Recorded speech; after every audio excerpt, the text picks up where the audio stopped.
ሰላም ጋይስ እንዴት ናችሁልኝ? ወራፕ ማ ፒፕል ሰላም ዋላችሁልኝ። ዛሬ በዚህ ቪዲዮ ላይ የምናየው ፈንክሽን የሚለውን ስፔሻሊ ኤክሴል ላይ ፈንክሽን ምንድነው እንዴት ነው መጠቀም ያለብን የሚለውን በዚህ ቪዲዮ እናያለን። ምናልባት ላስት ቪዲዮን ካላያችሁት ላስት ቪዲዮ ፎርሙላ ምንድነው የሚለውን ኦሬዲ አብራርቻለሁ። እንዲሁም ደግሞ አብሶሉት ኤንድ ኦልሶ ለፈንክሽን ያለው ፎርሙላ የሚያስፈልጉ አብሶሉት ሪፈረንስ እና ሪሌቲቭ ሪፈረንስ ምን ማለት እንደሆነ አብራርተናል።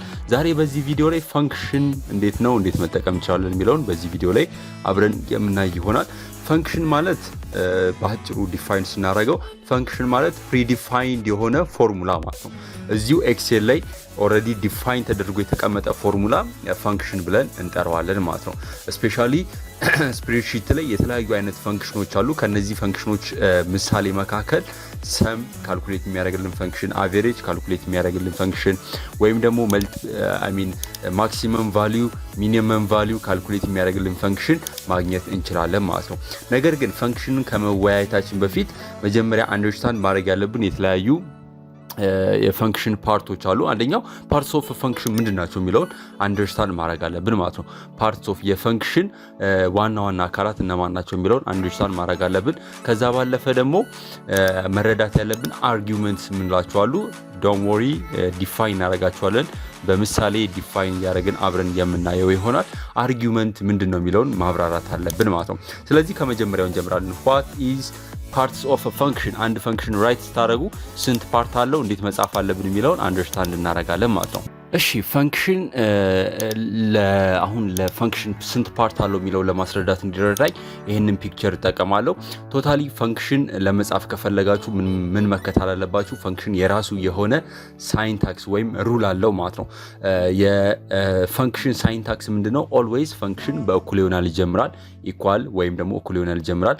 በመቀጠል ኦልዌይስ ፈንክሽን ኔም አለ። ለምሳሌ እዚህ ጋር እንደምሳሌ የተጠቀሰው ሰም ነው። ቅድም እንዳልኳችሁ የተለያዩ ኤግዛምፕሎች አሉ።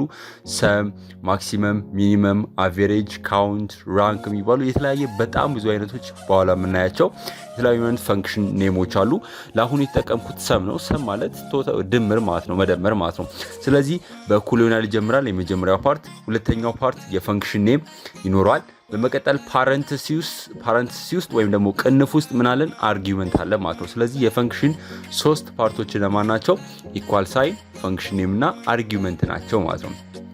ስለዚህ እነዚህን ሶስት ፓርቶች አንደርስታንድ ካረግን አርጊውመንት ውስጥ የምናስገባው እንዳልኳችሁ ሴል ሪፈረንስ ነው ማለት ነው። ሴሎችን ሪፈረንስ እያደረግን ነው። አክቹአሊ እዚህ ጋር ያለው ኮሜንት ሴክሽን ላይ እንድመልሱልኝ እፈልጋለሁ። አብሶሉት ሴል ሪፈረንስ ነው ወይስ ሪሌቲቭ የሚለው እዚህ ጋር እንድመልሱልኝ ኮሜንት ሴክሽን ላይ አሳውቁኝ። አርጊውመንት ላይ አንድ ወይም ከአንድ በላይ የሆኑ ሴሎችን ሴሌክት ማድረግ እንችላለን ማለት ነው። በኋላ እናያለን። ዶንት ወሪ። እዚህ ጋር እንደምታዩት ከኤ1 እስከ ኤ20 ድረስ ያለውን ቫልዩ ነው አሳን አርጊውመንት ይሄ ፈንክሽን የሚወስደው ማለት ነው። ስለዚህ ሁል ጊዜ ምን ማድረግ እንችላለን? ፈንክሽን ውስጥ የምንጠቀማቸው አርጊውመንትስ አንድ ሴል ወይም ደግሞ ሬንጅ ኦፍ ሴል ሊሆኑ ይችላሉ ማለት ነው። እንዳጠቃቀማችን አይነት ሬንጅ ኦፍ ሴል ወይም ደግሞ አንድ ሴል ሊሆን ይችላል ማለት ነው። አንድ ምሳሌ ወስጄ እነዚህን ሶስት ፓርቶች አብራራላችኋለሁ ማለት ነው። እዚህ ቪዲዮ ላይ እንደምታዩት ላስት ቪዲዮ ላይ ፎርሙላ በመጠቀም እንደምታዩት እዚህ ጋር ቶታል ኮስቱን ካልኩሌት አድርገናል። የቶታል ኮስቱን ደግሞ ቶታል ካልኩሌት ለማድረግ ከፈለግን እዚህ ጋር ምንድነው ማድረግ ያለብን?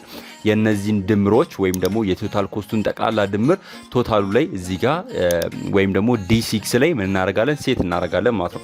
እዚህ ላይ ሴት ስናደርግ ፈንክሽን ተጠቅመን እናደርጋለን። እንዳልኳችሁ ፈንክሽን በእኩል ይሆናል ይጀምራል። በመቀጠል ፐርፎርም የምናደርገው ኦፕሬሽን ምንድነው? ሰም ነው። ስለዚህ ሰም ኦፕሬሽን ስለሆነ ሰም ብዬ ጽፋለሁ። ሁለተኛው ፓርት ፈንክሽን የመጻፍ ነው። በመቀጠል ፓረንተሲስ ውስጥ ምን እናደርጋለን? አርጊውመንት እናስገባለን ማለት ነው። ስለዚህ ሶስተኛውን ፓርት እሱ ምንድነው? አርጊውመንትን እናስገባለን። ስለዚህ ቅንፍ እንከፍታለን። ቅንፍ ከከፈትን በኋላ አርጊውመንቶቹ እነማን ናቸው? ከዲቱ ወይም ደግሞ ከ69000 ጀምሮ እስከ 45000 ያሉት ናቸው። ስለዚህ ከ69000 ወይም ደግሞ ከዲቱ እስከ ዲ5 ያሉ ናቸው ማለት ነው። በሁለት ነጥብ ለያይተን ማስቀመጥ እንችላለን። እሱንም ላስት ቪዲዮ ላይ አይተናል። ሬንጅ ኦፍ ሴል ሴሌክት ስናደርግ እንዴት ሪፈር እንደምናደርጋቸው የመጀመሪያው ቪዲዮን ካላያችሁ ቼክ አድርጉት። የመጀመሪያ ቪዲዮ ላይ በደንብ አድርገን ዲስከስ አድርገናል። ስለዚህ ሬንጅ ኦፍ ሴል ሴሌክት ካረኩኝ በኋላ ወይም ደግሞ አርጊውመንቱን ሴሌክት ከዲ2 እስከ ዲ5 ድረስ ሴሌክት ካረኩኝ በኋላ ምንድነው ማድረገው? ቅንፉን እዘጋለሁ ማለት ነው።